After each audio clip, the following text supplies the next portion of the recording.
good afternoon, and good evening. Welcome to our show, Nou Baz-Art. This Saturday, April 23rd. You're watching us simultaneously on YouTube and Facebook. You can also watch us on www.tropicaljamstudios.com. I am your host, Athena, from Canada, Toronto. Since 1998, we are celebrating National Poetry Month in Canada each April. This year, the League of Canadian Poets has chosen the theme Intimacy to celebrate the 24th National Poetry Month. And today, I'm really honored to have Anna and Jeevan with us. So, Anna and Jeevan, welcome to the show Nou Baz-Art, where artists belong. Thank you. And Thank you so you're much. welcome. You're welcome. And what I'm going to do, I'm going to introduce you to our audience. So, Anna, she's a poetry curator, movement arts facilitator, and blogger. She's the co facilitator for the Scarborough Poetry Meeting since October 2015. She organized National Poetry Month events, Voice in Verses, and other public reading events. She has also led poetry walks during the Jane's Walk Festival. She is a guest curator of Ontario Cultural Days of 2015, poetry events for Scarborough Arts. She also organized workshops and final showcase event at Agincourt Library for the City of Toronto hotspot in 2018.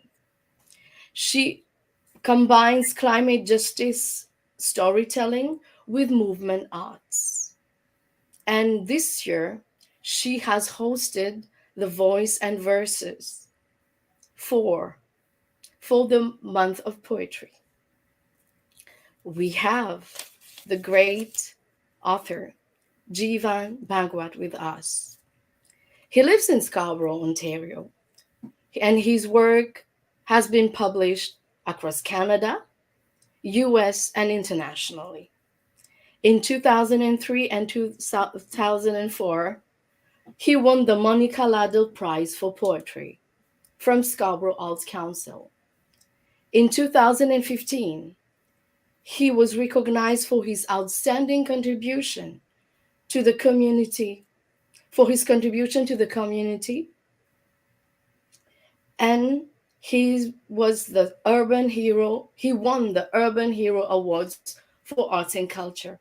He's also the co-facilitator for the Scarborough Poetry Clubs, and he's a full member of the League of Canadian Poets.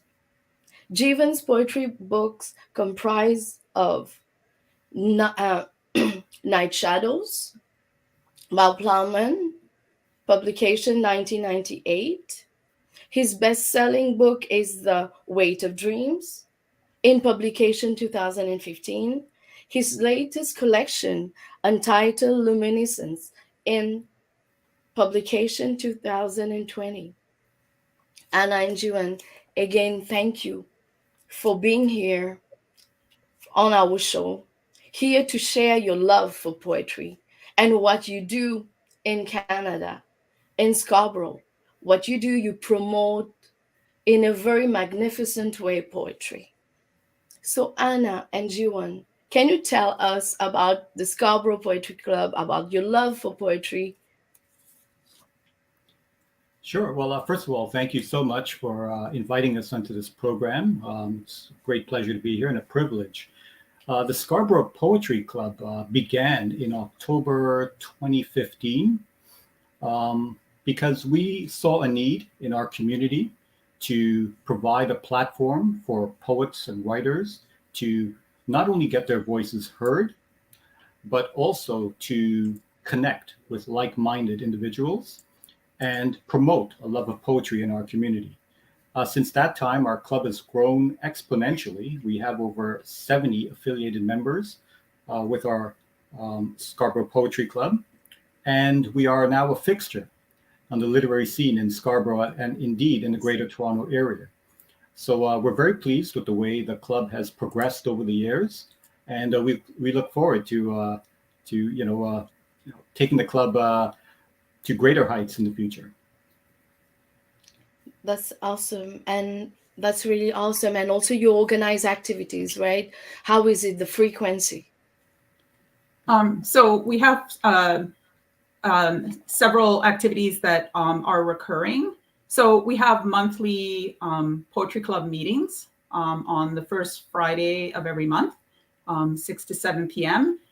We originally met at the Agincourt branch of the Toronto Public Library, but since the pandemic, we've moved our meetings online over Zoom. So those are monthly meetings. And then we have special events. So we have been, as you mentioned in your introduction, celebrating National Poetry Month for several years now. So we had the first two events in person, and then the following two events were virtual. And as you mentioned, this year's theme is intimacy. So it is in Canada, it's the League of Canadian Poets that recommends the themes.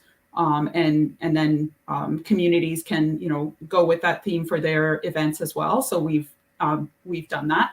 And we also have special events. So as you mentioned in the introduction, a couple of times we've applied for grants to have workshop events or a series of workshop events and other special events. So that's happened twice. In 2015, we partnered with Scarborough Arts, and that was as part of Ontario Culture Days. And so I facilitated and organized with Scarborough Arts a series of events over 4 days. And then again in 2018, as a club, we applied for a City of Toronto grant, and it was called the Cultural Hotspot series of events. And that big year, event. yeah, It's in a 2018. big Yeah. Sorry. So in 2018, it was the cultural hotspot focus was in Northern Scarborough. So we were able to apply for the grant at that time. And that was like you said, a big event. We had I think over 5 months, a series of workshops and then a final showcase event. And we also had a display of art in the library. And I recall your poem was also there on the wall. So patrons to the library, visitors to the library could read poetry on the art wall. So that was a first for us, this art exhibit of poetry. And then poetry walks. So that is something that I, even before the club came into existence, I did the first poetry walk in May of 2015. And that was part of the Jane's Walk Festival. And this year I'll actually be doing a Jane's Walk as part of the Jane's Walk Festival again. So it feels like amazing. It's coming full circle a little bit. So yeah. That's great. So I remember you were telling me, so is it this one where you had to walk on a park and then read your poem? Yeah, so Jane's walks are volunteer-led walks, and people can choose whatever theme they want. So I chose to combine my love of walking with my love of poetry. With the first walk in 2015, it was people were invited to come, and I had a selection of poems to read, but I also invited people to come with their poetry and read if they wanted to. And yeah, we started at the Agincourt branch of the Toronto Public Library and then crossed the street into nearby Ron Watson Park. And we stopped at different locations in the park and read poetry there. So I'm going to do something similar this year, except I've curated the 7 poems that I'll be reading this year. So there won't be this open mic aspect, but there will be conversation around the poems. And the theme is living in Indigenous sovereignty. So I have 5 poems by Indigenous authors and 2 by settlers. And yeah, so we're going to have the conversations around this idea of, the fact that we're living on Indigenous lands and, what kind of responsibilities do we have? Yeah. And acknowledging this fact, that's awesome. And congratulations for that for what you're doing. You're promoting, you've created poetry events, and you're continuing this. We have Marjo from France. She's saying hi to you. She's saying hi to Hello. all of us. Oh, so yes, she's from France. We have Basco Rafael. So he's from Mauritius. He's saying hi. So Basco, he's a songwriter. He's a singer. So yeah, he's here to watch about poetry too. Awesome. And yeah, so Anna and Jiwan, when did the love of poetry started? When was that? Well, for me, began when I was 9 years old. I remember I was in school and we went out for recess. When I came back in, my teacher at the time had wrote a poem up on the blackboard. And it was actually a British poet, William Wordsworth. It was his famous Mm-hmm. poem, I Wandered Lonely as a Cloud. And I remember reading that and just my imagination just was being fired at that time. I thought, wow, that's beautiful. I can see the daffodils in my mind, my mind's eye. So I wanted to, read up more about this poet. And then I got to, you know, I got introduced to many of the British poets that way, and I started writing poetry. So it's been a lifelong endeavor and a lifelong love for me. Wow. Since you were 9. Yeah, Wow. just 10 years ago. Okay. No, okay. Okay. And Anna, about you? I know your mom, she was writing poems, and even your brother, he writes poems. Yeah, that's right. So I think it was the influence of my mother and my older brother.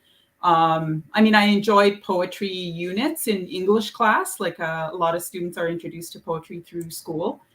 So I did enjoy poetry then. But yeah, I think this family connection to poetry. So my big brother, who lives up in Porcupine near Timmins, Ontario, in Northern Ontario, yeah, he's participated in poetry readings there and in Sudbury as well, where I grew up.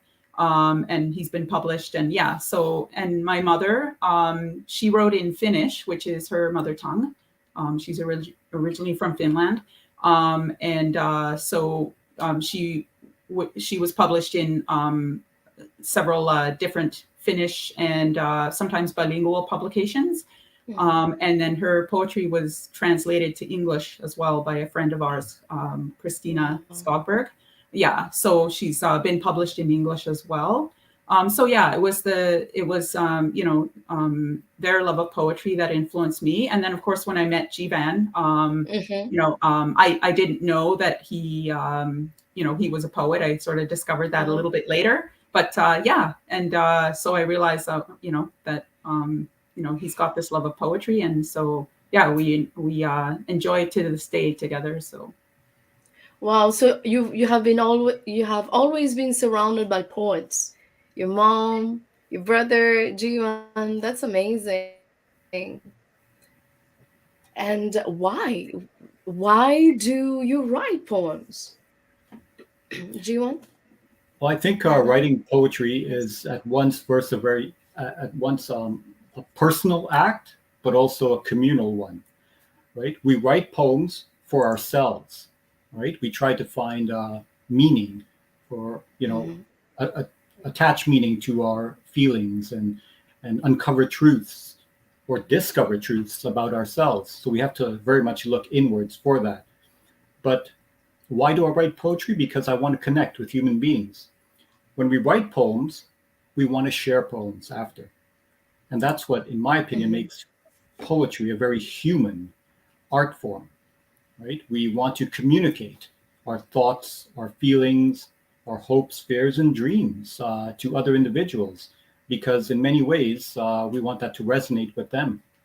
And in that way, we have the ability to see ourselves in others, and others can see themselves in us. So, thereby, Mm-hmm. that great connection of the human condition is established. That's so true. Yeah.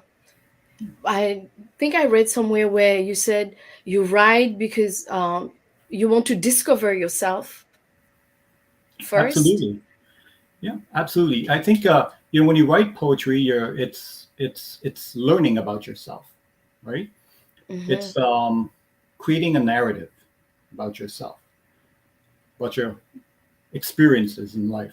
You're trying to, uncover these truths about hopes, dreams, fears, etc., and situate them within the context of your own lived experiences, right? And so it's a journey of discovery, really, right? And as human beings, we're constantly evolving, are we not? We're not the same We are. as we were, a couple of years ago. We're constantly evolving. So the act of writing poetry is one of constant discovery. That's so true. And also, you want people to discover about Scarborough because you write about the nature, about the places in Scarborough. Absolutely. Scarborough's my backyard, right? We Yeah. live, work, and play here.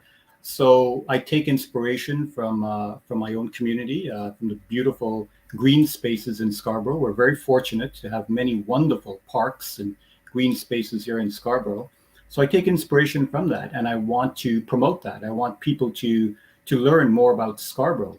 And oftentimes, Scarborough has been, well, unfairly, I think, viewed in a negative light Mm-hmm. um, by the media. So I want to, shatter that perception amongst people and get them to see the true beauty of Scarborough, to come to Scarborough and visit these places and hopefully experience what I've been experiencing for most of my life. Yes, in I miss Scarborough, by the way. For 3 years, sorry, I've lived in Scarborough, and I'm now in North York, but I still think of Scarborough. It's so multicultural. The places also. I do miss Scarborough. Well, Yes. you can take the girl out of Scarborough, but you can't take Scarborough out of the girl, right? No, no. Yeah.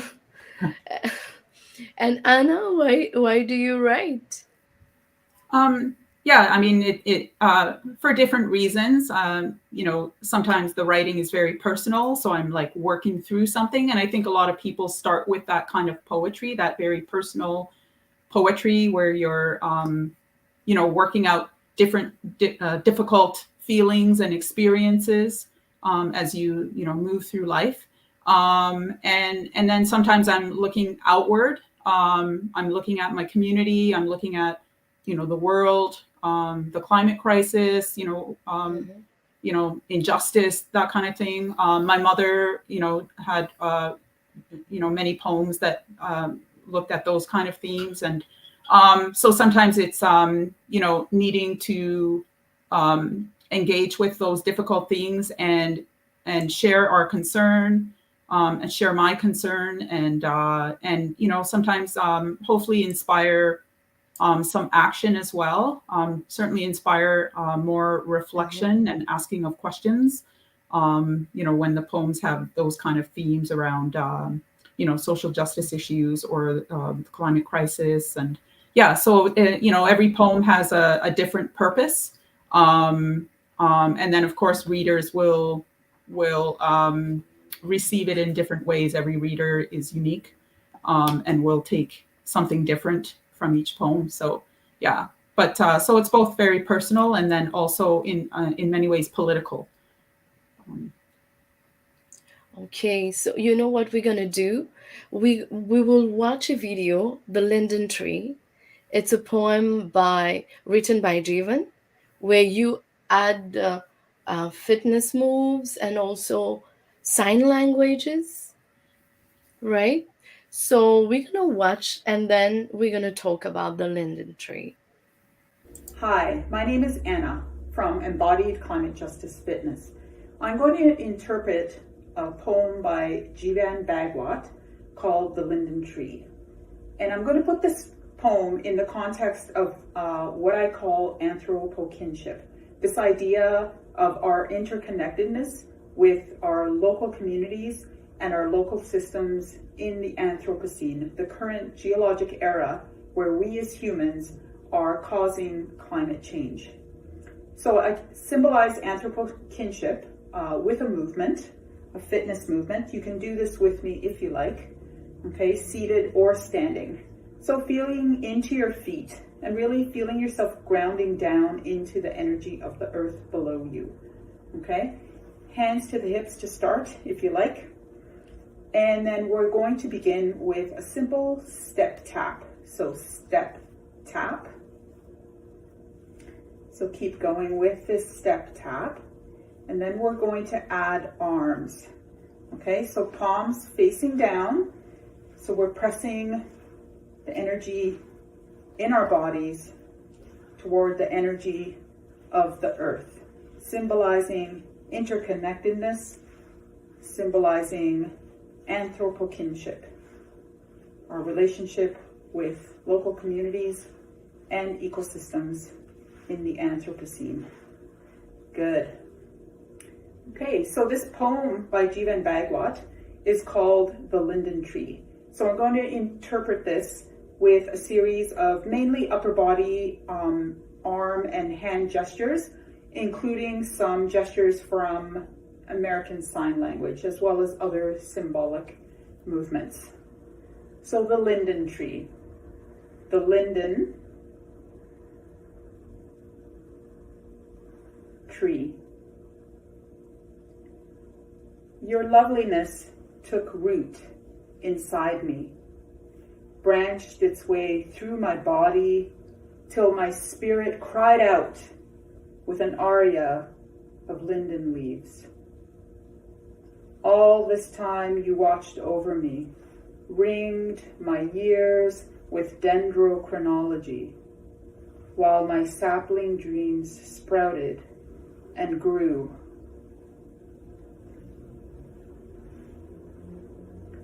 Lovers came and went, friends disappeared, but always there was you, steadfast and true, who oxygenated my lungs when hope was hard to breathe. When the dark shadow comes to cut me down in the twilight of my days to be, know that you carved your name on my heart and filled my life with beauty. Thank you. That was an amazing poem, and also well done by Anna by using the gestures, the sign language, the moves. So tell us more about the poem and how you came with the moves. Any one of you? Sure. Well, I'll start off. The linden tree, it's an actual tree that's right outside my parents' house. So, when I was living there, of course, I would see the linden tree from my bedroom every day. And the tree had such a special a significance to me. Right? It was a tree that represented beauty, music, just loveliness in general. And no matter how gloomy the day was, when I looked outside the window and I saw the linden tree swaying or dancing in the wind, it just brought me a sense of comfort and joy. And I've watched this tree, growing up for many, many years. And, the poem's a very intimate one. It's about my relationship to the tree and what the tree means to me, what it meant to me in the past, what it means to me now, and what it will mean to me in the future. So in many ways in this poem, I have become the tree, because I say in the poem, it will carve its name on my heart instead of people, carving their names on the tree itself. So in many ways, we're kind of mirroring each other in this poem. And that was the inspiration for it. Yes, awesome. Really awesome. Anna? Yeah, I think, I really appreciate this poem. I think it's a poem about intimacy. Not all our intimate relationships are with other humans. Certainly many of them are, but we can have these intimate relationships with, other species, pets, familiar animals in the park or that visit our backyards, and trees as well, and plants, even house plants. We had an aloe vera plant named Simon. So, Wow. we Jeevan and I, we name trees. We name different trees, so it really makes you feel that they are part of your family. So it is a poem about intimacy, and I think it also relates to, I hear in, when I'm learning from Indigenous peoples, whether it's in, webinars or watching documentaries or reading, they talk about like all my relations, right? So, and that's not just the human relations. Certainly it is, but it's also, all those other things that have a spirit. So, and including trees, and yeah. So, so I was inspired to do this. There was actually a series of events to try to save a stand of trees in Ottawa. Our friend Sheila White actually told me about that. She's a member of the Poetry Club, and her brother was involved with a group of people that were trying to save this stand of trees in Ottawa from being cut. So they had a series of events called Tree Songs. So I was inspired to create this choreography using Jivan's poem as inspiration, and I presented it live at one of those Tree Song events. It was a learning experience for me as far as incorporating American Sign Language, because it's not something that I've learned before. So I went online and I was looking up some of the keywords like, tree and branch and, beauty. So I was looking up these words, and I incorporated those as well as just some other symbolic symbols. And sort of some fitness moves, like right at the beginning. And yeah, so it was a really wonderful learning experience. And yeah.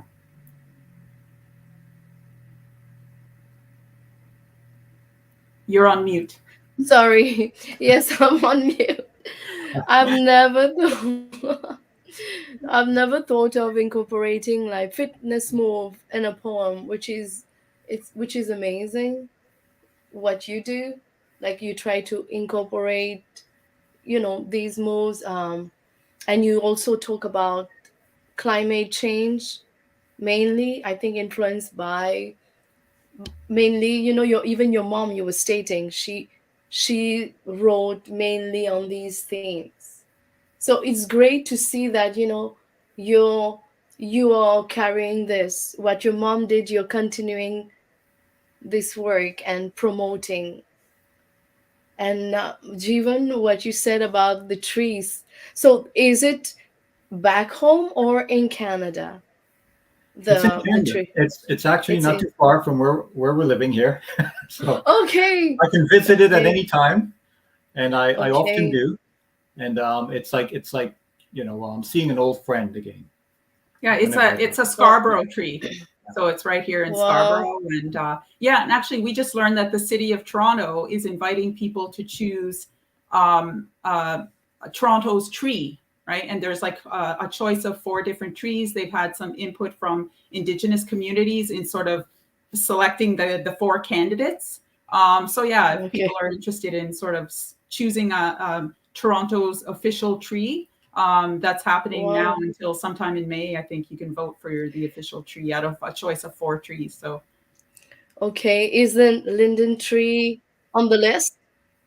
It's not actually. I think the trees are maple, oak, birch, Oh, and and okay. pine. pine, yeah, Okay. yeah, and you can read about each of the trees and then yeah, make a Choose. selection. So yeah, we thought that's Oh. kind of you know it's kind of yeah, we like the idea of Mm-hmm. honoring a particular tree Mm-hmm. and saying, okay, this is our official tree now. Wow. And also, you mentioned that you name your plants, right? Your trees, your plants, Both, we do name both plants and trees. Yeah. plants and your tree. Okay. I read once that people talk with their trees and then the tree grow better. They did some studies with plants, and when they play music, they talk with their trees. You name them. That's amazing. It's the first time I'm hearing this.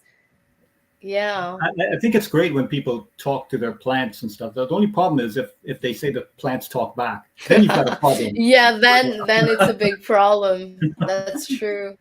Yes. We were supposed to have a guest with us, Steve. Unfortunately, right now he's stuck. Actually, he's in the heart. He told me, I'm there at Camp Le Vieux. Like there's really social tension there. Since these days I was thinking about him. It's been really hard for him these days. He's on the field working till late at night and in really difficult situations there. What's happening? It's really bad, and I think I'm not so sure if he will be able to make it. But if he's hearing us today, or yeah, if he's hearing us, so we're thinking about him, and we just hope that he's safe where he is. Yes. So Steve, he's a journalist, a reporter. So yeah, that's why he's working right now. He's on the field. So what we will do, we will continue with our show, and we will also show the work of Stewelderson. He's doing great things. Let us check his work, Plume Noire, which is like a black pen.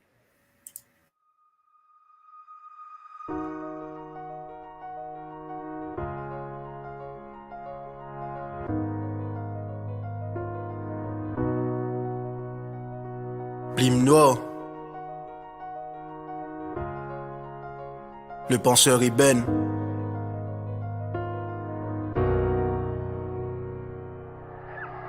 Prends un moment, mettez l'eau dans la tête. Qui s'en a qui te famille et qui s'en a qui perd te défaite. D'après l'enquête, pas bizarre passe la quête. Pour connaître qui trahison et membre de famille qui est dans sa recette. On prend mon plume noire pour balancer des vérités. Quand on guette, les mondes n'est plus connu, code pour dérouler. Comme à l'époque pour gagner boulot, CV bizarre cadré. À cette pour gagner un taf de CV bizarre pas bouclé. Faire attention dans l'interview, quand on peut causer, si tu restes dans la cité, je peux dire, toi, on va vous rappeler. Pour système, t'as trop faille pour assis dans le bureau, donc tout mon bâtiment et ces balles-là qui pouvent au bourreau. Les plus connus, qui s'en a qui responsable, est-ce qui c'est nous croyons que si solide, qu'en ça te dit ça. M'oublie nord, fin sorti dans ce fourreau. Avec une seule mission, remettre tout compter à zéro.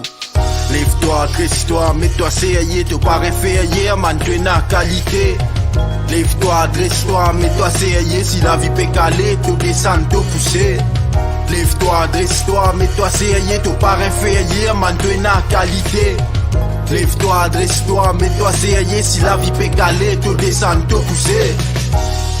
Te descendre, te pousser. Te descendre, te pousser. Si la vie peut caler, te descendre, te pousser. Mon plume nord, prendre petit couler, royos. Si adapté face à problème, comme au tomber, c'est l'iclim au colosse.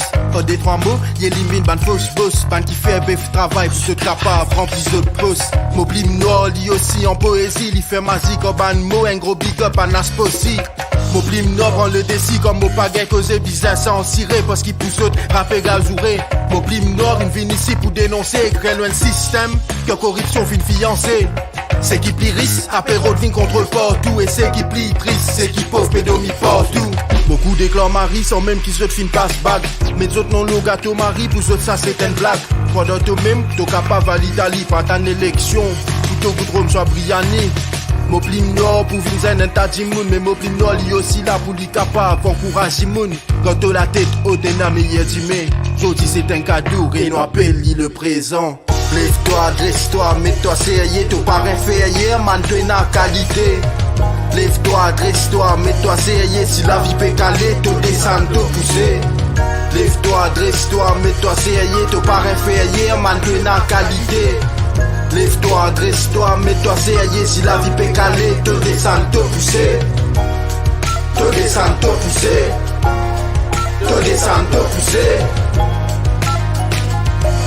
Si la vie peut caler, te descendre, te pousser, te descendre, te pousser, te descendre, te pousser.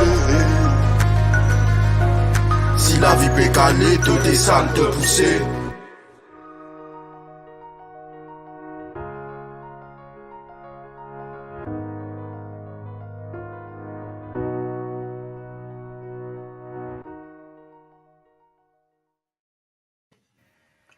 So that was, yeah, he did a great job. And this poem is about, discrimination, that people judge you by your hair, your color, and also where you come from. So where he's saying, okay, we have all this situation during interviews, they will judge you, they will tell you, okay, we'll call you back because you're from this region. But what he says, you know what, you have qualities, we need just to press on, rise, and go ahead. It's a really powerful message. This poem, this spoken, like this slam he did with music.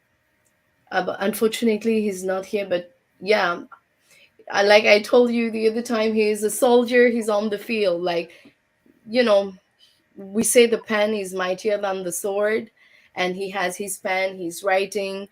He's fight. He's fighting with the help of his pen. Yeah, that was Stewelderson. He I started loved it. writing at the. Sorry. Yeah, I loved it. I thought it was great, and it shows the what power words have in today's world, right? There's a lot of power in words. Mm-hmm. You don't need a gun, you don't need a grenade, you don't need a tank. Just through the power of words, you can affect positive change in society. And I think Stewelson's doing a great job with that. So, cheers to him. Yeah. Yeah, cheers to him. He started writing at the age of 10. He had a notebook and he will be writing words. At the age of 15, then what he was doing started taking a form. I think that's how he evolved. He was evolving as an artist, as a poet. At the age of 18, then his work becomes more structured. And he was greatly influenced by French poets. This is a bit about him, his writing, and the text is really powerful. And he was able to do a video to put music, which is really amazing. For so, and he also in Mauritius, you're in Canada, like promoting, encouraging everyone about poetry. He's doing this in Mauritius, where he conducts workshops with youngsters, initiating them with poetry, with rap songs, music, in a way, to attract them, to encourage them, to motivate them to write. Yes, he's also a teacher, a Islam coach in Mauritius. What I'm gonna do, I'm gonna read some comments. So we have Marjo. She says she is an amazing. She make bouquet. So she loves flowers and plants, and she says that she also speaks with her plants. Um, Also, we have someone, Sega Connection. His name is actually Rovi.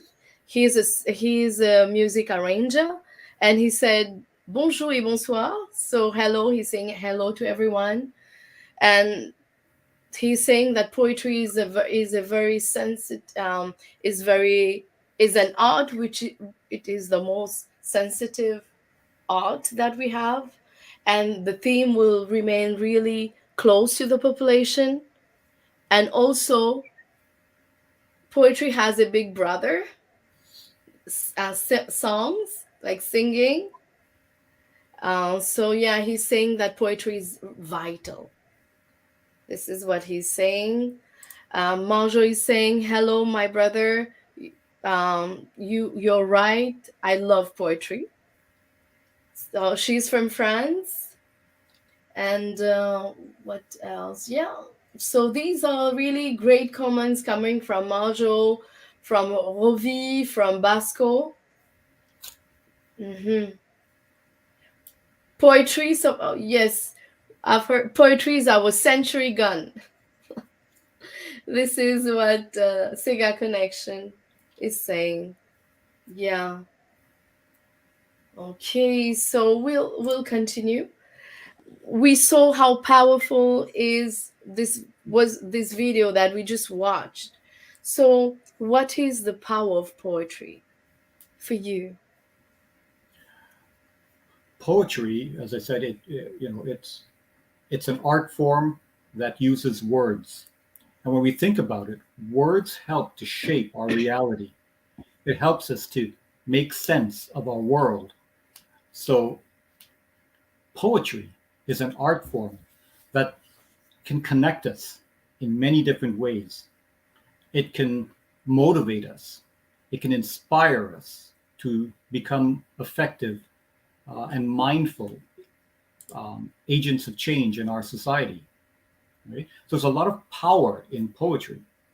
And as I mentioned before, I think it's the most human of all the art forms, because with poetry, you need to connect. There has to be a sender and a receiver. Right? The art form is the medium.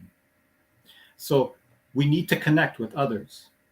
And, if you look back throughout history, when there were autocratic governments, or people just took power, the despots, etc., just overthrew the government, and they were the ones who were in charge.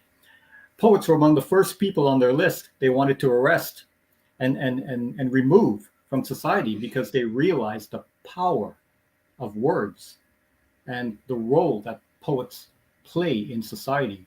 As a poet, we have to be aware of what's happening in the world.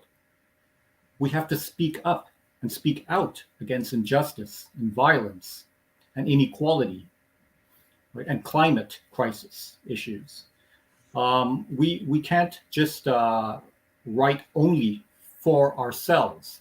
Although we write for ourselves, we can't make it just for ourselves. It has to resonate with others out there to have meaning.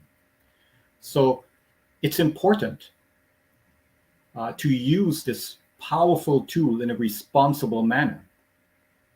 By being aware of what's happening in the world, we will then be able to give voice to those whose own voices have been suppressed or altogether silenced. Wow. Yeah, I think that like Jivan says, the power is in that connection, right? And I think that's really well illustrated in that video, where you have that first person taking those inspiring words and then passing it forward, and then it's passed forward. And so people are taken out of their isolation. They're connecting through words and being uplifted in some kind of way. Like, I think that the chorus, there was that, lève-toi, I think lève-toi, like rise up, and, and so there's like hope, right? And the hope comes in that, that connection and that realization that there is community. There is community that can help you overcome, whatever, and that's, yeah. So I think that video was it was just a wonderful representation of what he had to say in that poem about the power of poetry to connect people and inspire them and lift them up. Yeah, that's true. Like Jeevan was saying, what happens is, poets, they are the voice of the voiceless. Like we can resonate with what's happening, and people resonate with what we write, and then they get the powerful message. They are motivated. There's also a hope. They find hope, because we are, throughout what we write positivity, what's happening, and also positivity. And like I'm saying, we are the voice of the voiceless. And even if French, oh, this was Mauritian Creole, is not your mother tongue, but you were able to connect with what he's saying. And you can feel that, wow, this is really powerful. The video, what's being said. I think Like also, you could connect. Hmm.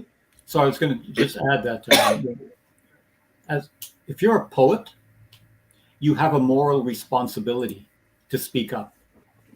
You just can't write only for yourself. Again, although you write for yourself, there's no meaning to that unless you connect with someone else. Hmm. Right? So you have a moral responsibility to speak up and speak out against things like injustice, inequality, discrimination, etc. Right? You can't be silent and truly be a poet. To be a poet, you really have to be courageous. You have to be brave. You have to be able to say, you know what? I'm going to speak up about something, even though there would be consequences for that. I'm going to walk through the fire, even though I may get burned. You have to. Wow. It's your moral responsibility as a poet to do so. Wow, what you're saying is really powerful, and it's true because we cannot stay quiet. Like a true poet won't be able to. And with words, what the poet will do will say whatever I have to say, the truth. The truth, what is happening, it's not good, and what needs to be done. Yeah, that's true. We have a moral responsibility as poets. Anna, anything you want to add about poetry, the power of poetry? Yeah, I mean, I agree. I mean, we're not living in like a utopia, right? There's a world around us, and and there are so many ways that we need to engage with our communities, and you know, take action, right? So I think I mean, personal poetry is a way. I mean, it's a very human thing, right? And we all need to. A lot of people will write about, for example, grief, and I mean, that's such a human experience, right?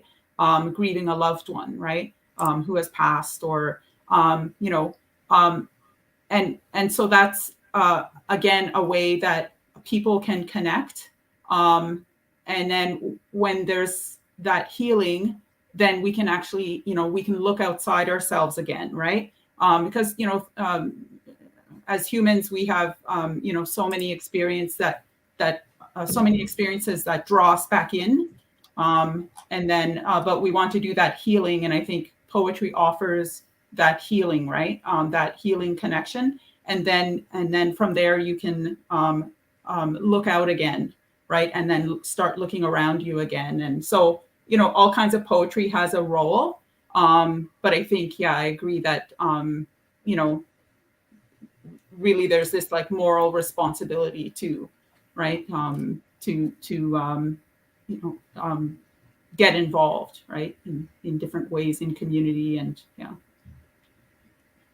Yeah, that's awesome. And do you think at times that poets are not understood or they are misunderstood? Poets are always misunderstood.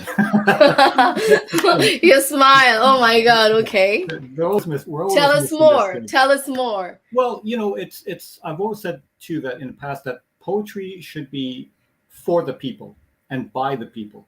We don't need poetry to be locked up in a university or become the sole domain of academia. We don't need that.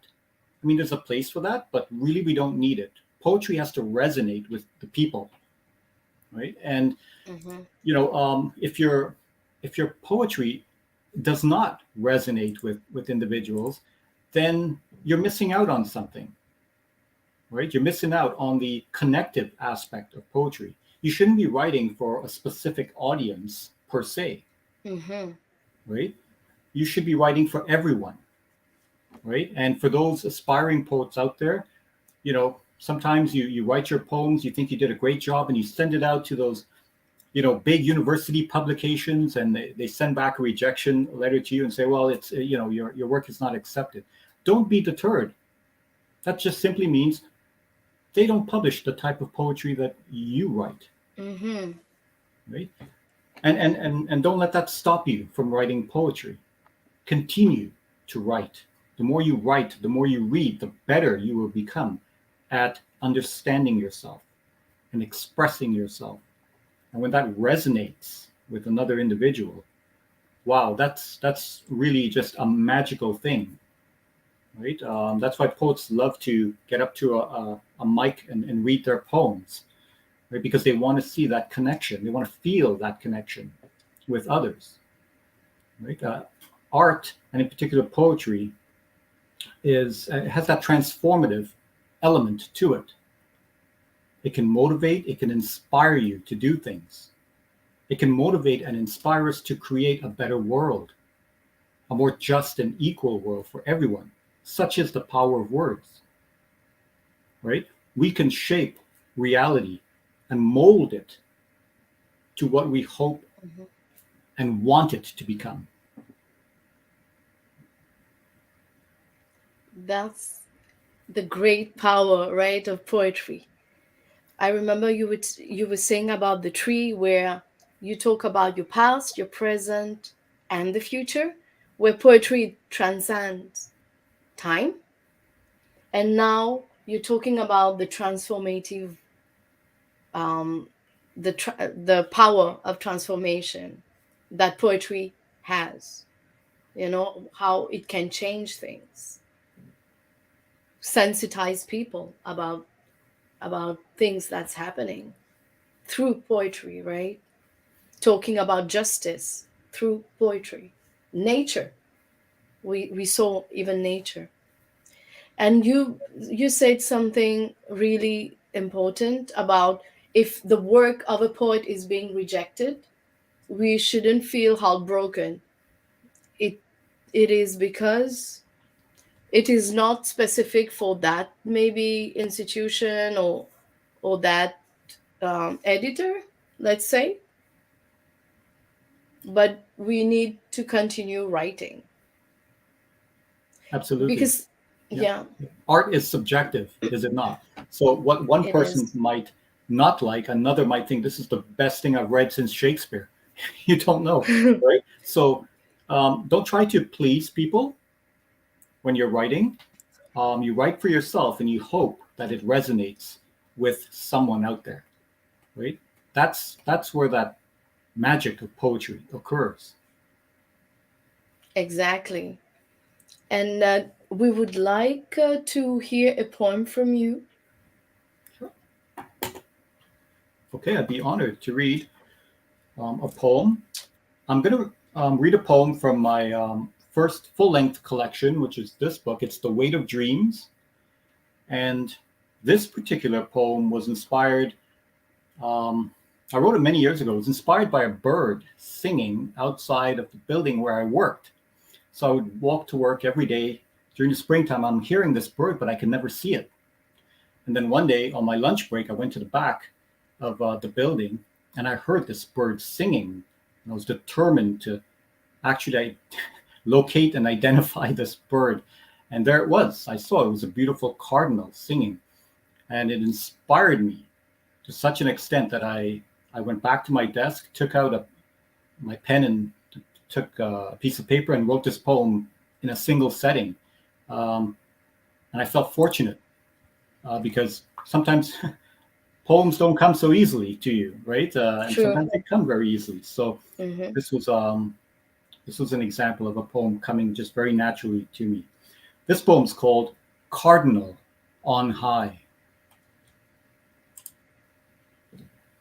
I have heard you, perched on high, your voice a harbinger of the coming spring. You were singing life back into the trees, into the deep brown earth where the daffodils yet sleep, into the vast expanse of barren fields where frozen flowers dream of the warm kiss of bees. I have heard you in that gray hour before dawn, serenading the sun, still sunk among the clouds.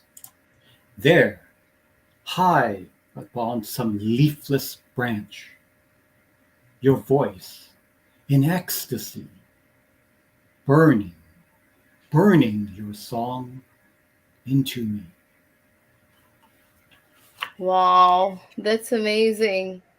Really, it's the birds singing life to the tree, and also to, everything is what's everything around, and also where you write that the bird has such a great influence in you. Actually, when we read the, yeah, Yeah, I think that just use the bird as, you know, it was in spring, the birds, awakening everything, mm-hmm. including the poet in me. So that's what I sort of felt when I wrote this poem. And it shows also how sensitive you are to nature, because a poet should be like, all his senses should be like open, and like, what you see, what you hear, what you feel, put it on paper. And that's amazing. It shows how you connect with nature, how you're not insensitive to what's happening. And if the bird can inspire me, maybe this poem can inspire other people to write as well. And that's Yeah, the power of poetry. because a word in your poem can inspire another poet to write, Exactly. or an idea, and then okay, that's again the power of poetry. Anna, you were going to say something. Yeah, I mean, as you were saying, you can really hear his sensitivity, right, to his environment, right, in this poem, and that sense of interconnectedness Connected. with everything. Yeah, yeah, like not just his connection to things, but the connection between all the things that he's observing. Yeah, so it's a beautiful poem. It's one of my favorites. Yeah, Mm-hmm. so I'm glad he read it today. Oh, good, good. Wow. You did it on purpose. Oh, I never tell her what Anna? I'm going to read. I'll just kind of, go with the flow and see what I feel like reading on any particular Sure. day. Oh, sure. Anna, do you have a poem for us? I do. So I'm going to read an intimate poem, and this is a poem that deals with grief. It's a very human experience, the loss of a mother. So this is about the loss of my mother, who was a poet herself, and it has this very central question of like, where is she now? And I think this is what we wonder, right? And where are they now, right?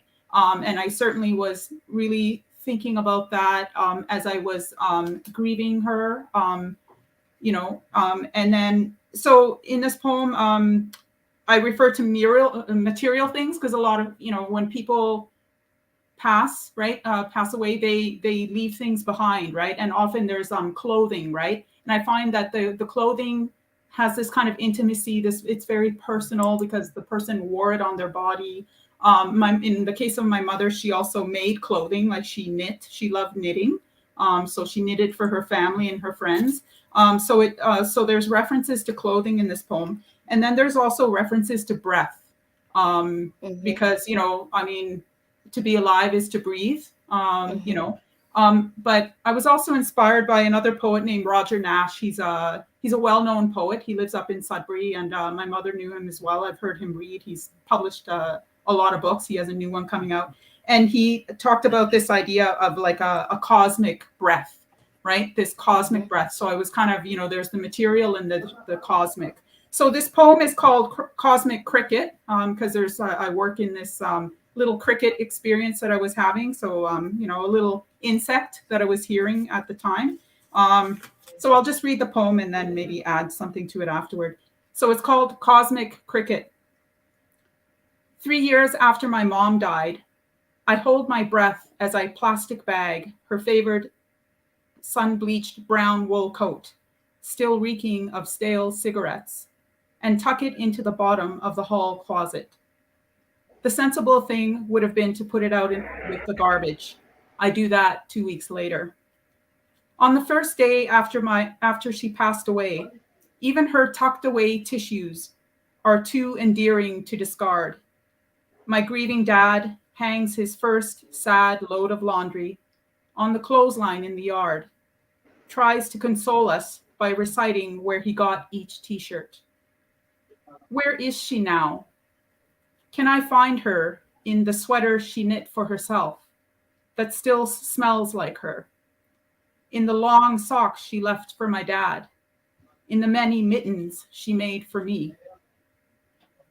When I arrive at my dad's apartment building that first weekend I start cleaning out the closets, I hear a cricket chirping from the downstairs laundry room.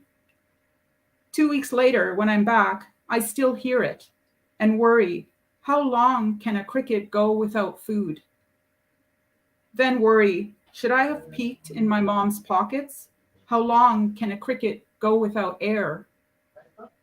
But if we're all taking eternal cosmic in-breaths, I can let go of cosmic exhalation, seek answers in my mom's cosmic coat. Wow. Yeah, so there I was searching, you know, even the tissues that she left in her pockets, right? I couldn't bear to throw those out, right? At the beginning, right? Because the grief is so intense, right? But you know, eventually you have to deal with you know, donating clothing and, you know, deciding what to keep, what to give away. And yeah, so I started going through that process. But yeah, I was hearing this sort of cricket, and so I had this idea, like, is, you know, and it became this cosmic cricket because, you know, things pass away, right? My mother, you know, this cricket, you know, and even material things eventually pass away, right?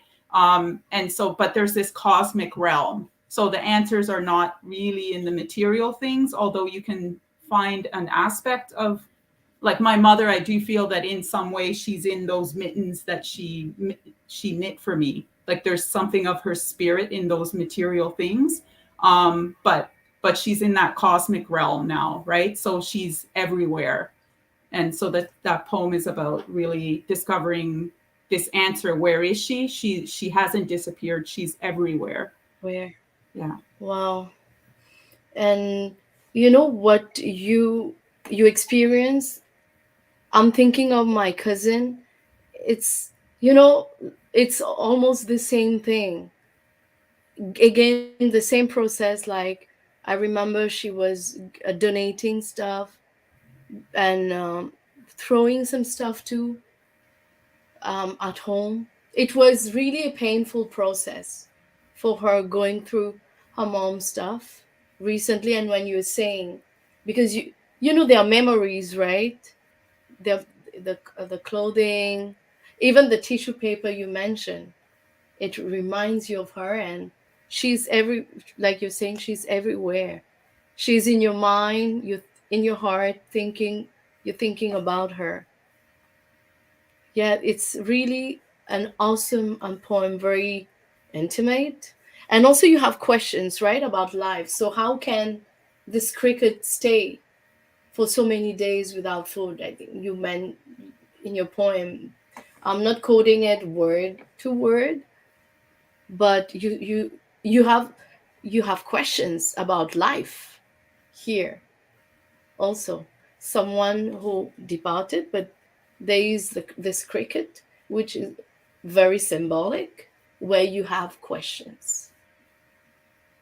Yeah, Amazing. yeah, that's true. And you know, the cricket was there was a real cricket. I didn't know where the sound was coming from. But I thought maybe it's in the laundry room, and and the poem had to do with clothing. Even at that time, my dad, he after my mother passed away, I think the next day or that weekend, he did some laundry. It was kind of, and so he was hanging that laundry, and it was we were sad, and he was talking about where he got the different t-shirts, and it was a way of distracting us from our sadness. And but yeah, this cricket, and I kept hearing this cricket. I went back 2 weeks later, I still heard this cricket, and I thought, oh no, is it trapped somewhere, like in the basement, or maybe it was actually outside somewhere, but and you could hear it through the window in the apartment building. But so it was, but reflecting on things, right? Like like eventually this cricket would pass away as well, and and all things pass, but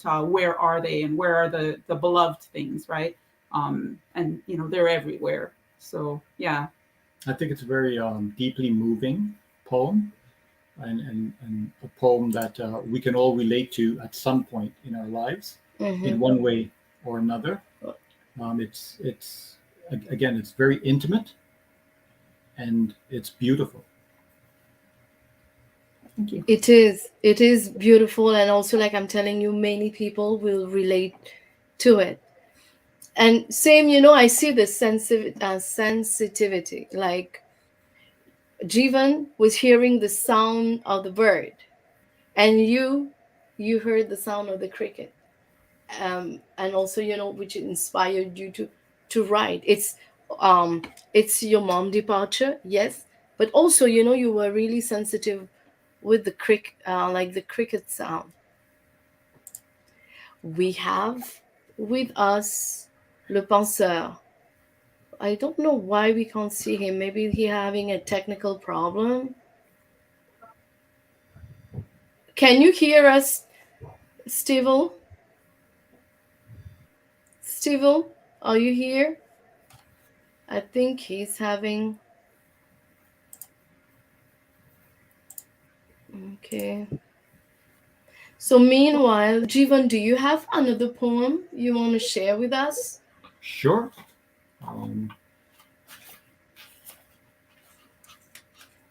Okay, here's a poem from my latest book, which is called Luminescence. Luminescence. And this poem, I think a lot of us can relate to.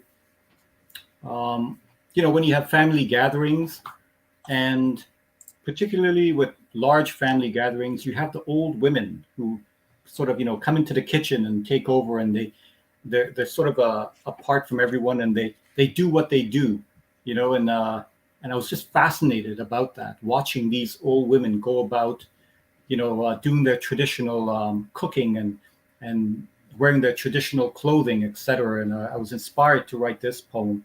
It's simply called Old Women Cooking. Okay. They are always there at family gatherings, scarcely noticed on the heart's periphery, cooking and preparing, talking amongst themselves in foreign tongues unknown to hungry ears. Dressed in black with covered heads, they shift with the grace and patience of seasons, their ankles thick and strong as oaks, rooted in traditions of time. These old women with their wise, dark eyes, they churn their pots in secret rhythms and spin the earth on its axis of time, flavoring our lives with history. Jeevan, when you start reading, we don't want you to stop. And, we want to hear more. Thank you. You're welcome. Is it back home again? I want to ask you this question. This is based on a memory that I had when I was a young boy growing up in Trinidad. Just, being fascinated by these old women coming together and cooking in their large pots and speaking in different languages. I had no idea what they were saying, but you wanted to kind of be privy to that that sort of conversation, and you couldn't. But just being fascinated by that, and also the fact that how these old women really keep the traditions alive in families and in communities. They're the keepers of that sacred knowledge, and that really helps us to understand who we are, what we are, and give some context to our lives. Yes, and when you sing old women, like back home, Trinidad and Mauritius, I'm from Mauritius, so we share a bit the similar culture. And when you're talking about old women, I always say, my grandma, she has her gang, because because they are really united. It's they are they will meet, they will have their meetings, they will talk, they will have discussion. Your poems, they are cooking. And in Mauritius, for weddings, there's something called gigawai, where they will come maybe on Thursday or Friday. They will be singing and dancing. They will help also cooking. They will be together. They know each other since long. And, it reminds me also of back home, how they are. Like the tradition, the songs, even the songs, they will be singing, telling stories. They will have their gossips. So yeah, I always say to my grandma, she's no longer here, but you and your gang. Yeah, and they know everything what's Yeah. happening. That's right. Yeah. And yes, Anna.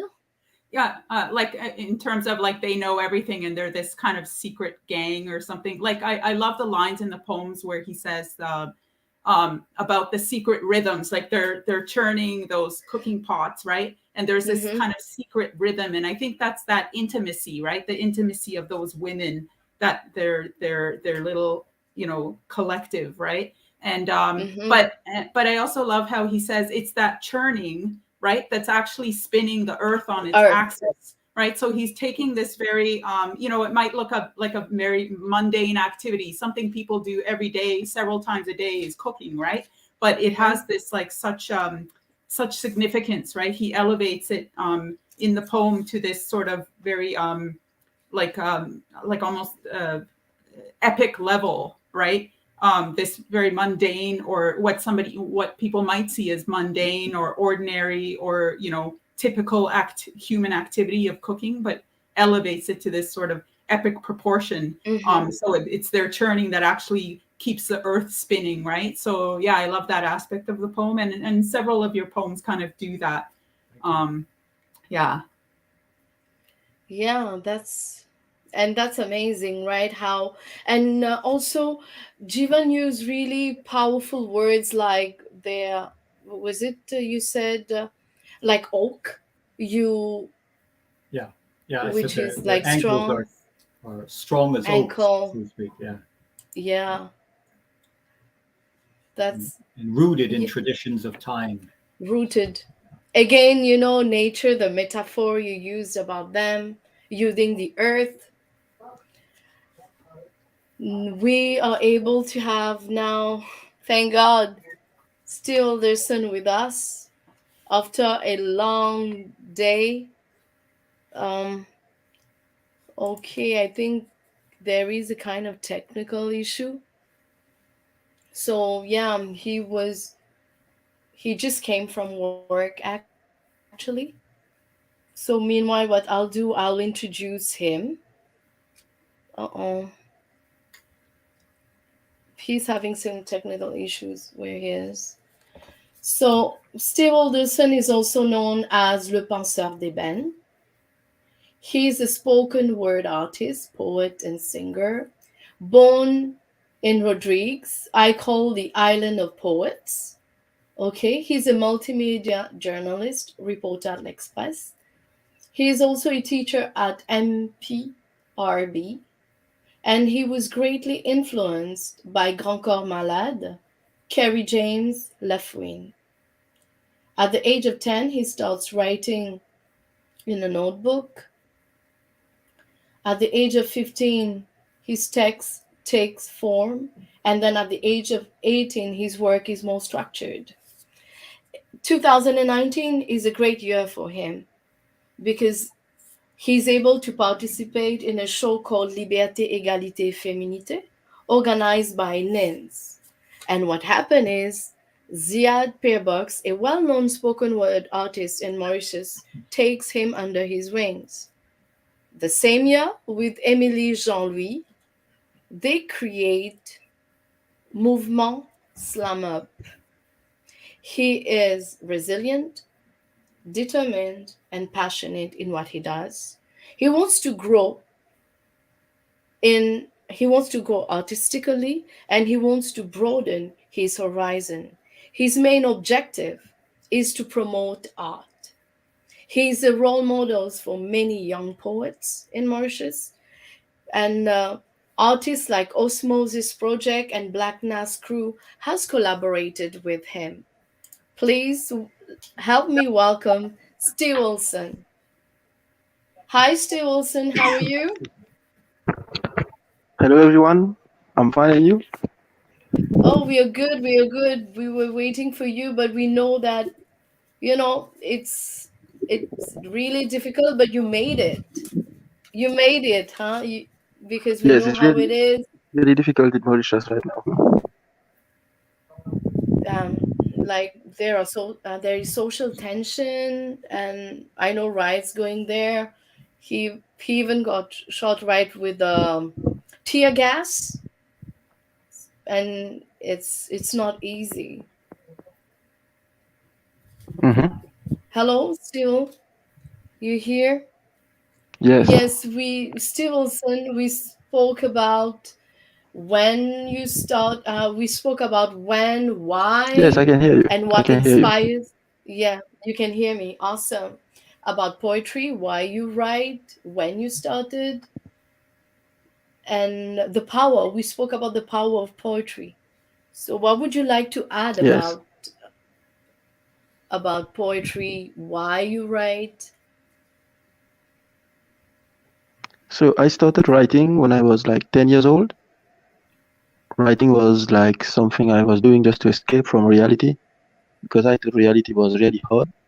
And when I was young, I was not the kind of child who wanted to go towards other children just to make friends. I was my own friend. My own friend. I was mostly talking to myself. I kept my feelings for myself. And I decided like I don't want to share my feelings because I don't think like somebody can understand me. And that's how I started writing. But at first, when I was 10, I was just like writing words on a paper that I was throwing under my bed. Like whenever I just encounter something at school, like maybe I get scolded by the teacher, and when I get back home, I don't know to whom I will talk about it, so I just write it on paper. The feeling that I got, maybe I just took a paper and write sad, and just put it away. And when I was 15 years old, my brother came home with some music, some rap music, French rap. And Okay. I listened to a rapper called Kerry James because he was talking about his feelings, his emotions, but he was talking about it in a rather good way with some music, and I could feel what he was trying to give in the feelings. And that's how I discovered rap writing. I said, okay, let me try to write something like some French rap with the words I used to write when I was 10. And I kept on doing this until I was 18, and I discovered the slam movement in Mauritius, slam poetry. And I went for the first slam national competition, where I was just a fan. I was just watching the great slam poets on the scene, and said to myself, maybe one day I will be doing it up there. And it was, I think, at the age of 19 that I decided to go on stage. And when I decided to go on stage, they just told me, Stewelderson, you're too old. You need to be less than 18 years old to be on stage to perform. And I felt really bad because I was waiting for this moment for too long. And school told me, anyway, you just can pick up a team of 4 children of 16 years old, just prepare them to go on the stage because they don't know anything about slam poetry. And I prepared them, and we went in the competition and finished in the finals and got beaten by a great guy called Shebel in Mauritius. He's a great slam poet. And I remembered his name, and I kept on working on my slam poets. And I did my first stage as a slam poet. It was called Liberté, Égalité, Féminité. We had to write about the rights of women. And we did a show. And something happened. I think it was our destiny. Because the guy who was responsible of the show, it was Shebel, the guy who beat me on the slam. And I met him again on the stage. And we decided just to stay together as friends with Shebel. And that's how I started like officially in slam poet movement. And I remember when I was 10, I was looking for stage or just to perform, just to read my text. And there was no one organizing it. That's how I decided to write about, to start creating Islamic poetry. And for me, I must say that poetry helped me when I was young because I had a lot of things to say, but I did not know to whom to tell it. And that's how poetry helped me. To be free, to be able to talk, because I remember I did not like to talk in front of people. And today, I must say thanks to poetry because I can talk in front of the camera on the field, reporting for the war in Mauritius. Yeah, and you're doing a great job. I can see him in all the lives. I say, oh, this is still there. Yeah. Still? Are you here? Can you hear us? Still? Can you hear us? Yes. Yes. I'm here. You have an And amazing. you said that you see me in all the lives in Mauritius. Yes, I can hear you. I said yes. So, in even other newspapers, like when they're doing their live, I said, okay, Steve is there. Even at L'Express and other news channels, you're everywhere. I said, yes, I can see Steve there. Yes.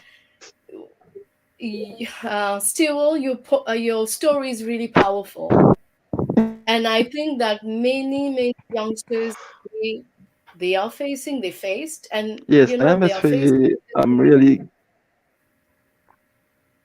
Mm-hmm. Uh-oh, we're having some technical issues. Yes, so Jivan, what do you think of the I can hear story you. of? Oh, you can hear me. Yes, I can Okay, hear you. so when you're saying you were when you were small, you were 10 years old, when you were having trouble, but you weren't talking to anyone. Seems that you were mostly introvert, but what you were doing, you were writing it in kind of poems, expressing yourself Yes. and help. So you were trying to help yourself out of the Yes. situation through poetry. So here, right now, we can see the power of poetry. Anything you want to add, Jeevan, about when you hear the story, Stewelson's story? Absolutely, it's a story that resonates with a lot of people, myself included. You're a young person. You're trying to understand yourself, make sense of the world around you, and you're writing things, right? You have these hopes and dreams that one day maybe you can publish these poems somewhere, and people will connect with you in some way. And I think that's probably the story of every budding poet when you think about it, right? And it's again Yes. understanding the power of words and how to use that word. So when Stewelderson was 10 years old, started writing. When I was around that same age, started writing. We were now being introduced to the power of words. We didn't fully understand it yet, but we knew intuitively that there was something there that we had to explore. And in order to explore it, we had to look inwards first. And what also found really amazing is that he was looking for a platform. Yes. He didn't get it, and he created a platform not only for him but for for other artists, for other poets. I've heard some people that they say, oh, we don't get an opportunity, or we are not allowed, in this group. But what he did, it's amazing. Okay, I didn't get a platform, but let me create one, not only for me but for other artists. Yeah, and he's doing also a great job at Rochebois, right? You're conducting Yes. workshop. I can see you working with youngsters. In fact, I decided to set up the project at Rochebois because it all happened to me when I firstly discovered the power of poetry. When I talked to some children coming from areas where there's severe poverty, I was talking to a little girl. I think she was like 6 years old, and when I look at her, I could feel she's hiding something, a big secret. And I kept talking to her for 4 years. And at the age of 10, she told me she got raped by her uncle.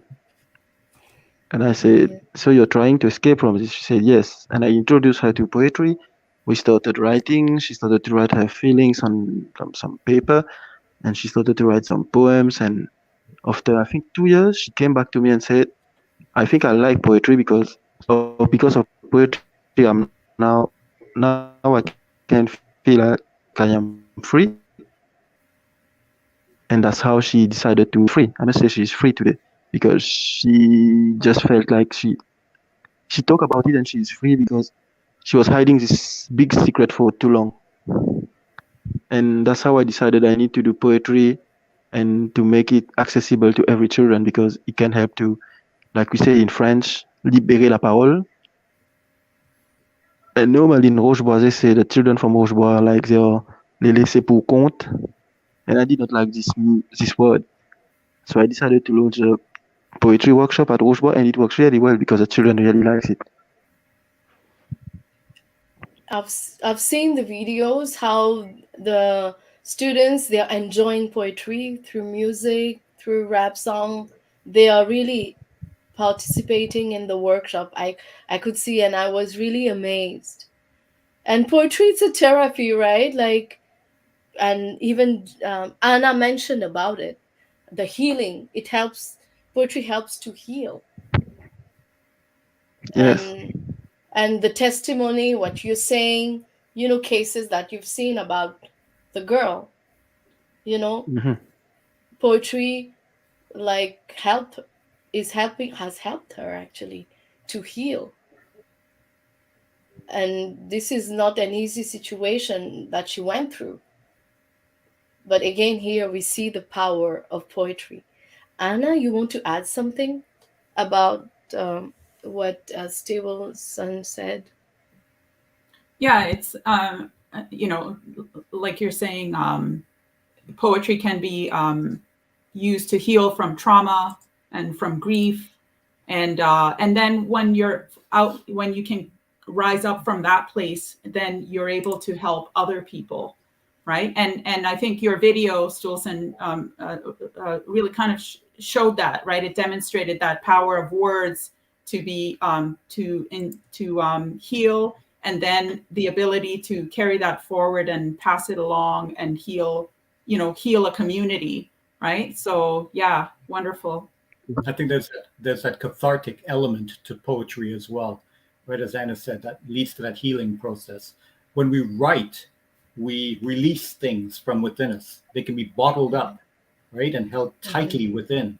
But the act of writing enables us to unloose that and let it go, right, and release it in some way from the physical body and also from our psyche as well. True. That's so true.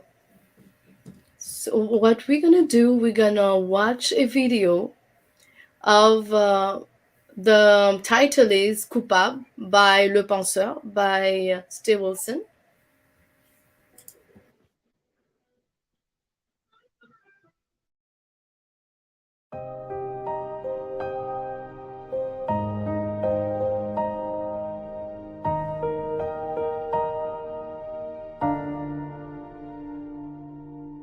L'homme coulé, l'IG content, les qui a pleuré. Passe les temps, la case correcte. Mo résiste moi et moi. Mo ken toi en bas mou toi. Pourtant nous t'y ensemble pour meilleur et pire. Tant pis si nous t'y la guerre hier, demain nous montons l'empire. Construire ennemi. Bah tout divan qui t'y pouvine sa couille nous l'amour.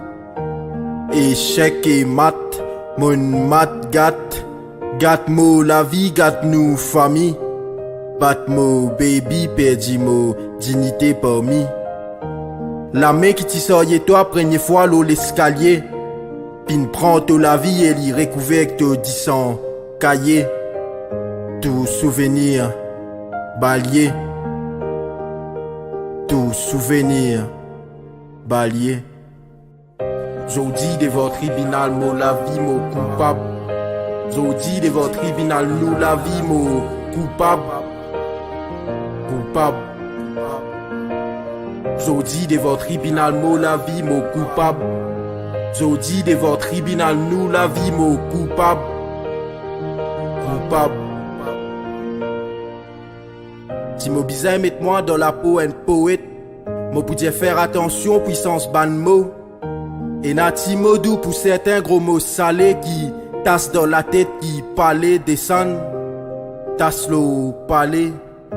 Jodi mo tout seul dans nous palais, palais lever, palais causer, palais faire nanyer. Tant pis si mo banzou finit en 4 mire. Puissance mo fin décroche de l'équerre, puissance mo fin contrôle moi, pousse moi pour prendre tout la vie. Si vrai même la sens arrive une seule fois. Si vrai même quand il vini bizin saisili, mo pour dire mon trapli et tapli. Mo pas pour longtemps. Qui fait ça ken to ban reproche ti comme une claque. Qui fait tout au ban regard tu peux pousse moi pour attaque. Qui fait mo pan réfléchir plus qui ça. Qui fait mon faire ça. Mo l'amour to ti mo tout. Mo l'amour pour toi ti consigue en tout mot. Jodi mo douce, les mo démon, sentiment culpabilité, puis envahir moi, fais-moi haïr, toi, mon trahir, toi. Comment ça te cote, mon avoué tout en fumée. Mon quitte toi la moitié cimée. Et que tout ça, les temps qui ensemble nous trimés, nous t'y trouve un alchimie que toi et moi t'y rimé. Tu manques moi. Tu manques moi. Te figure grand matin quand te fait lever. Oui, sa figure innocent qui pas encore maquillé. L'émotion le te figure quand toi le connais qui m'en passe un mauvais la journée. Tu peux dire te trop mange mon la vie et mon tir pour toi. Pardonne-moi parce qu'il m'a pas capable, pardonne-moi même. Ton content moi, mon content toi, nous content nous, mon détesté nous l'amour. Mon détesté nous l'amour. L'homme coulé, l'équerre pleuré. L'homme coulé, l'équerre pleuré. L'homme coulé, l'équerre pleuré.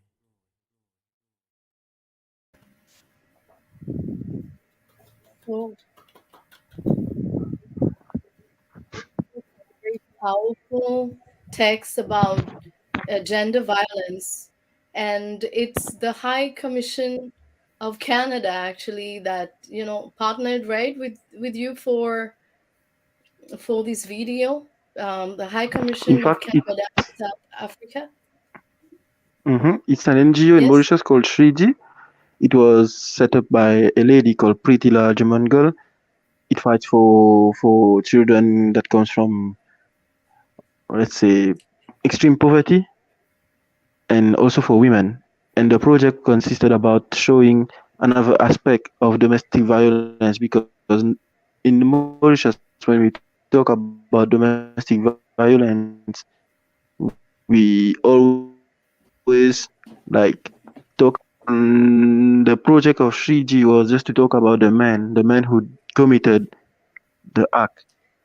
And because normally for Pretty, la German girl, she said like, we understand that the woman is suffering, but the man also is suffering when he comes back, because normally he tends to regret what he did, and he's his own prisoner. He keeps on talking to himself and he regrets, but no one seems to listen to him. And that's what the project wanted to show. And it was supported by the High Commission of Canada. And we tried to do it. And the main problem about this film, it was to anticipate what the population will talk about it. Like maybe there will be critics, because normally they will say, yes, he did the mistake, but why are you like defending the guy? But we did it, and it got well welcomed by the public in Mauritius. Okay. Anything you want to add, Anna or Jivan, about the video? Yeah, I think it's a very powerful video visually, and also, I mean, I don't understand all of the poem, but I think there's words there about guilt and responsibility, and and I think it was reminding me of a documentary I saw that, and I think it was called A Better Man, and it was also about a man who was taking responsibility, and actually um, the woman who initiated the making of the film was the woman who was abused in an intimate relationship, and she I believe she initiated like reaching out to this man that had formerly and he had gone through he had really been going through a process of taking responsibility, and so they made this film together, and it was a difficult film for them to make. And for the woman, a lot of trauma was triggered, and but they did this project together, and it's a very powerful film, about and often if you look at the history of abusers, there's abuse in the family or somewhere along the line, or just other experiences, bullying and things like that. It's very complex, right? Why people abuse other people. It's a very complex thing. And I think, people are, we need to hear the stories, right? And have compassion for people who are willing to take responsibility. And so I mean, I think it's a very powerful film, and I'm proud to hear that Canada was involved in this project as well. So thank you for that film, and your words, the poetry. Yes. Thank you. The title of of the video is Coupable, which means guilty. Mm-hmm. Yeah. And Stewelderson, do you have any poem you want to share with us? Islam? I have a poem. It's called Person, Nobody. Okay. I wrote it when I was appointed as a journalist in Express, because when I became a journalist, I got the privilege and the opportunity to see what other Mauritians don't see in Mauritius. Because normally when we talk about Mauritius, we think of the blue sea, the sand, the image that we tend to give. But in Mauritius, there's not only like paradise, there are a lot of things that happen that no one knows. And as a journalist, I had the opportunity to see this. And I was really sad to see this part of Mauritius that I really don't like. And that's when I decided to write Person, which means nobody. Nobody is king. We are all on the same level. And it's Creole. So it goes. Les enfants ghetto bien contents me salés, les enfants ghetto bien contents me salés, la mes balance. C'est les enfants ghetto, les enfants qui t'auront dignité sans s'échapper le toi willow, ça veut dire un récit intégré.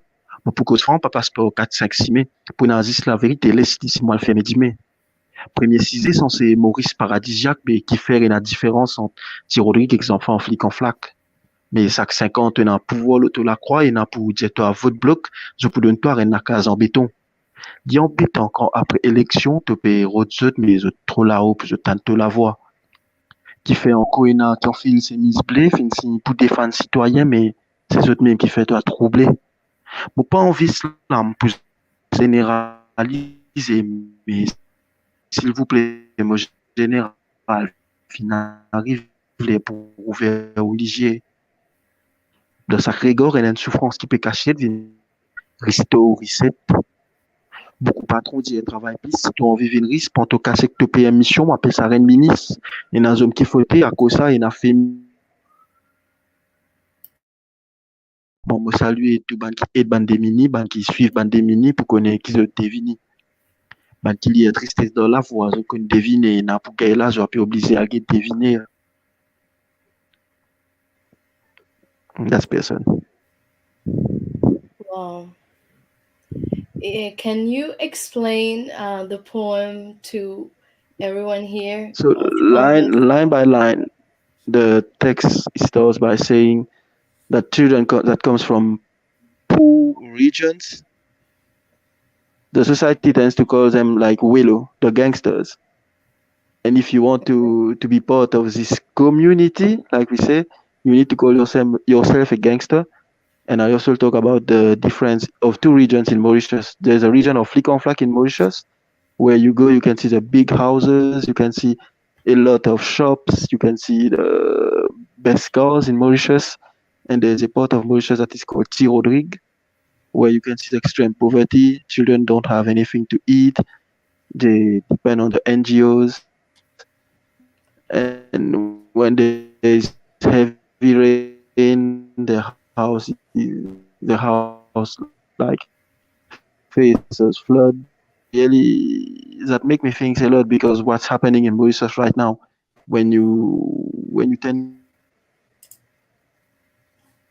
is due to the fact that there was police brutality like they hit someone and that's how the population decided to just go out on the streets even though they were fighting because the prices of products had overcome a rise in Mauritius and I also talk about feminism because we all say in Mauritius that we are here to fight for the rights of women but whenever you hear that a man just has killed a woman you have a part of the society that says no the men don't have the right to do this and another part of the society that say no because it's the fault of the woman she did that she said something that got the man angry and I talk about these two different parts of the society and I also talk about the NGOs in Mauritius the NGOs that for me personally are doing the job of the government because normally when you elect a government the government must take care of the population like everyone just not a little part of the population and you have a part of the population that when you listen to them you could think that they are not in the same country that you are in Mauritius and that's what I said in this poem I've got the opportunity to talk about this poem everywhere and I did it once in front of some people of the government at first they did not like it because it was talking about some bitter truths that they didn't want to hear. And later they called me and say, okay, we like this poem. Maybe we could think about it. And yes, And you even say in that poem, you will say the truth even if you need to go to jail. And I yes, remember Jivan's talking about the moral responsibility that when there is injustice where poets need to come and this is why poets are here, like to be in the front line, and say, and we can see that Jivan and even spoke the same language. Like, we need to speak the truth as poets. Say what it is. Reveal the hypocrisy. At times, this is what poet does in a very, at times, sarcastic way. Also, but you say the truth. How things should be, and it's not this way. And yeah. And Like I said, slam poetry is a sweetest way to tell the bitter truth. yeah. And it's amazing what you're doing, in Mauritius with the NGOs. You're helping these youngsters. There are prejudices against them, but you said, no, I need to change things. I'm not here to criticize, I'm here to help these kids. And you yourself, you're very young, and you're doing these great things. And thank you so much for being on the field, working with these kids and promoting poetry.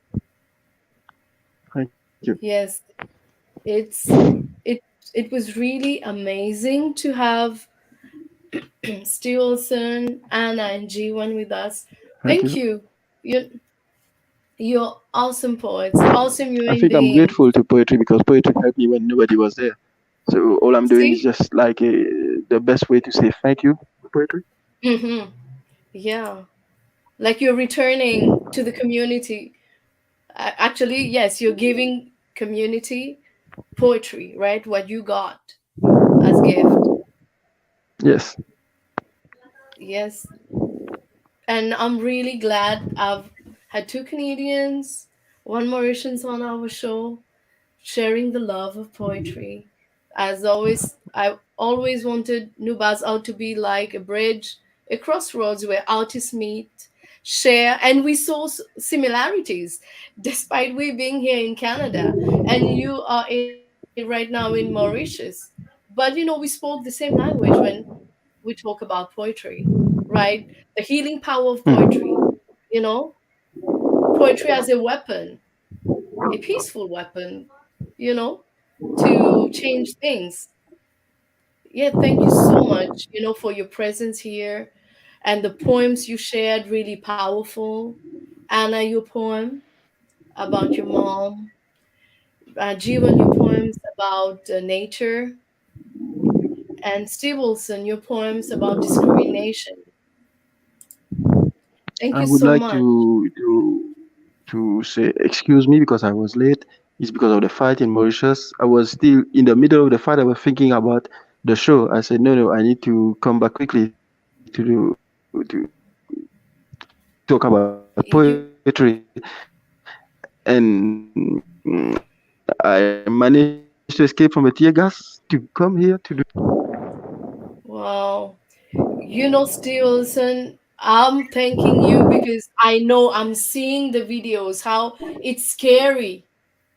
That's why what I said, okay, and you were telling me I'm at the heart of the riot. I said, oh my God, I know it's your job there.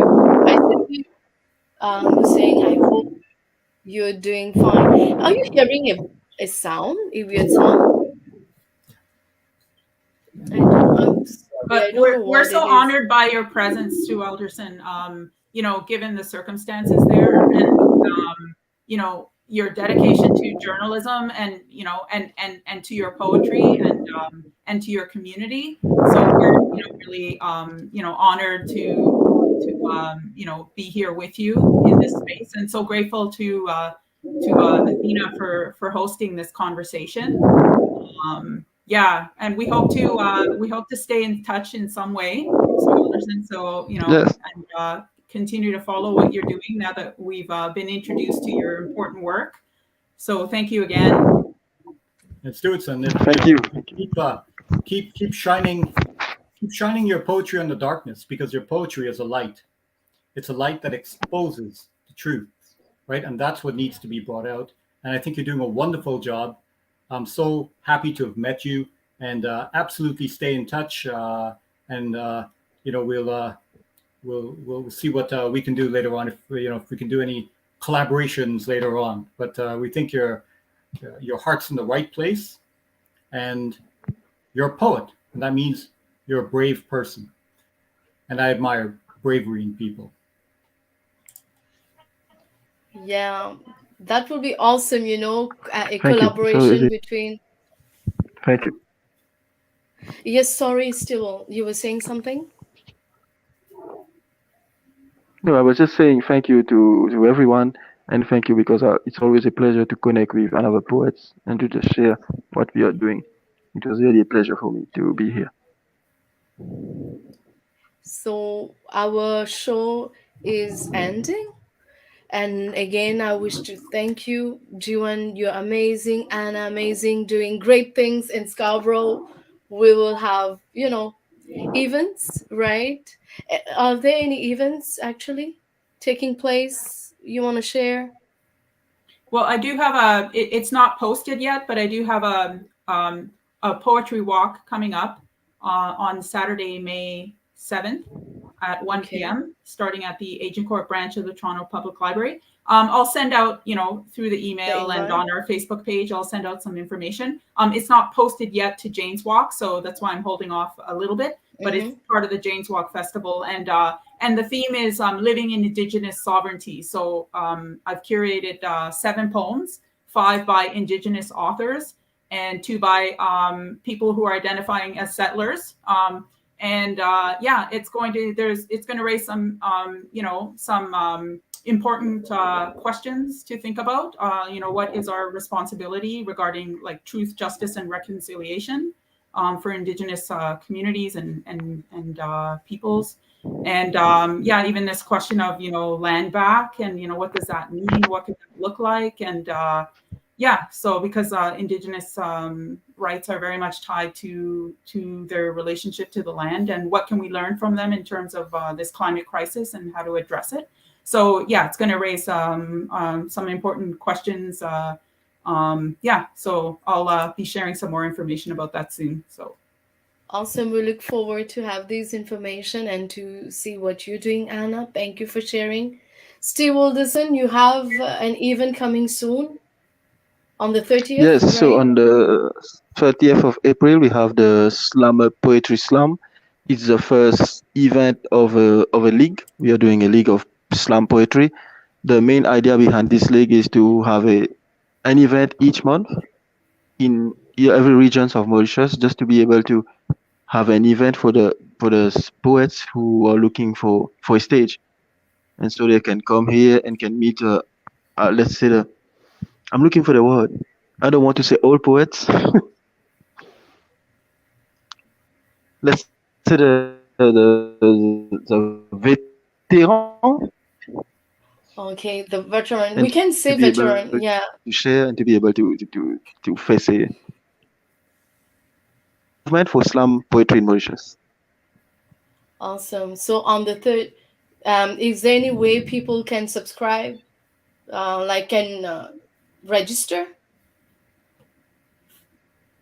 Where should they go to register for the So event? for the 30th of April, we had 30 places. We could only welcome 30 participants, and I thought we would only have 10 participants, but in 2 days' time, there were 35 people who wanted to subscribe. So we had to keep only 30, and the 5 lost comers, we said, okay, next month you can come and just be quick next time. So you're all booked. Wow. That's great booked. news. That's great news. So what we're going to do, we're going to end the show with the video, Le Penseur des Mains Plumes Noires. Okay, and thank you again. It was awesome sharing about poetry, sharing about, your life experiences. Thank you for having us. It's been a pleasure and a privilege to be here. Thank you so much. Thank You're you, everyone. welcome. It was a real pleasure to be there and to meet you and to connect.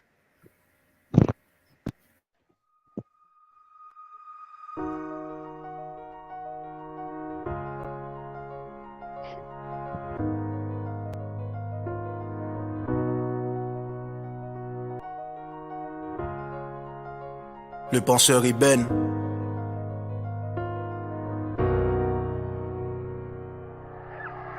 Prends un moment, mettez l'eau dans la tête. Qui s'en a qui te famille et qui s'en a qui perd te défaite.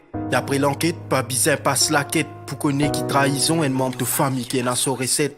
On prend mon pli nord pour balancer des vérités. Quand on guette les mondes n'est plus connu, code pour dérouler.